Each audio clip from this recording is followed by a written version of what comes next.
the basement is actually a response to a compassionate heart of a collective of young people to meet a need in their generation. That's pretty dope. We're going to go to this last scripture. But if you would like to help, if you would like to be a part of the basement, and that's why I said when we talk about this, has God moved you to move?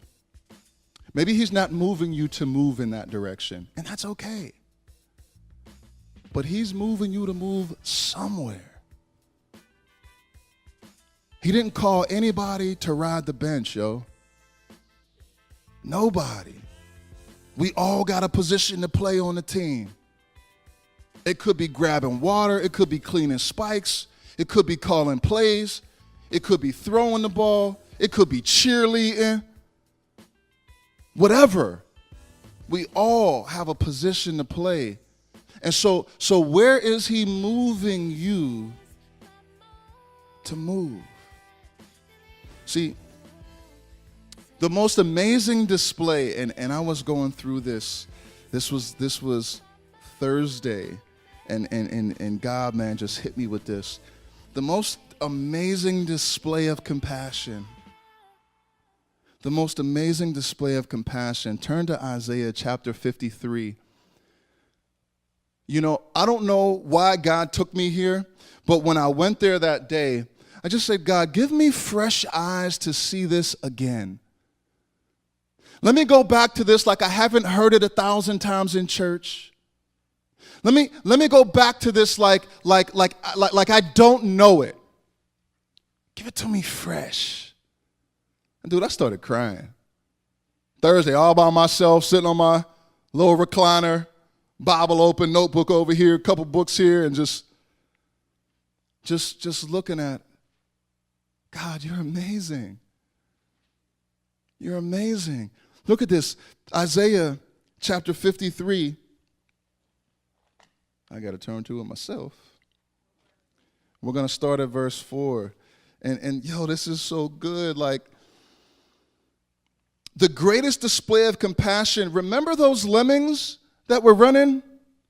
And they were going off the edge of the cliff, and we think about these young people with no direction, and they're running and headed toward the edge of a cliff.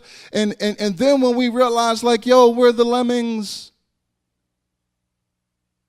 We are the lemmings. Watch this. Isaiah 53, verse 4 says this, surely he has borne our griefs and carried our sorrows.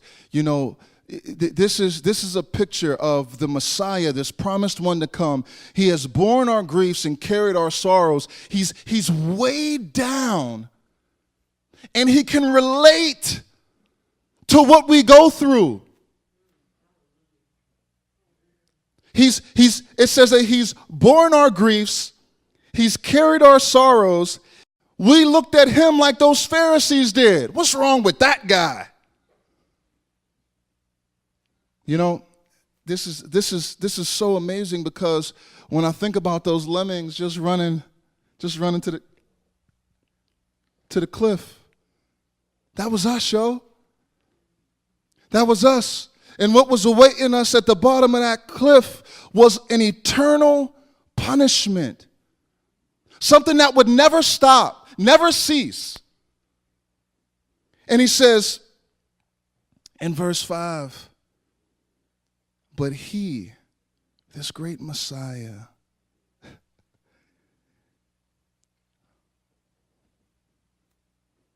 just sit in that for a moment.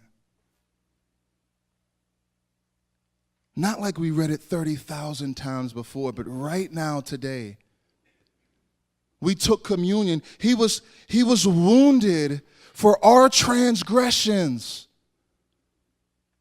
The dumb decisions, the rebellion, running away from God, he was wounded for our sin.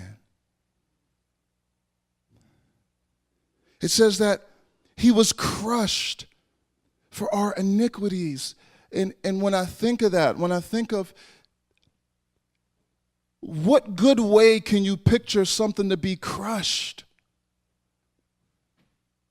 When you think of a person and a mountain of sin falling out of the sky onto that person, he was crushed. Not because he did anything. Not because he deserved it, but because we do. You know, and the picture I just keep seeing is he was crushed. If there were a styrofoam glass right here and you just, he was crushed. For our inward sin, our iniquities, the stuff, the filth that's still stirring in us.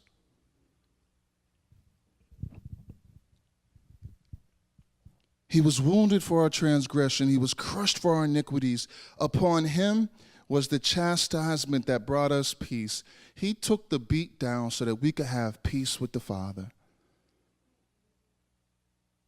Is this not compassion? Are you kidding me? That he would step in and take our place. And we can walk by somebody, see them hurting, and just keep it moving.